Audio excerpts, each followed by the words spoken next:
Bismillahirrahmanirrahim. Batman Umut Kervanı olarak mübarek 3 ayların içerisindeyiz. Elhamdülillah Rabbim bizi Ramazan ayına da ulaştırdı.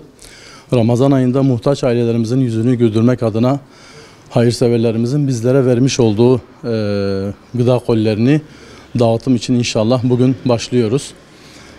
Bugün başlamakla beraber dağıtımımız Ramazan'ın sonuna kadar devam edecektir.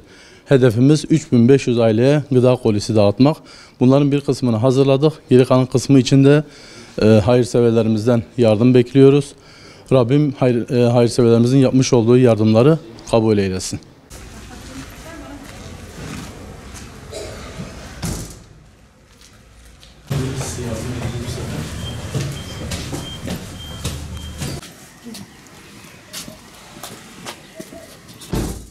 Ramazan'dır. Ramazan'ın bereketiyle kardeşlerimizin bizlere bağışlayacağı zekat, fitre, sadaka ve gıda kolileri için onlara talibiz ve bununla beraber muhtaç ailelerimizle aramızda köprü olmaya hazırız. Rabbim hepinizden razı olsun.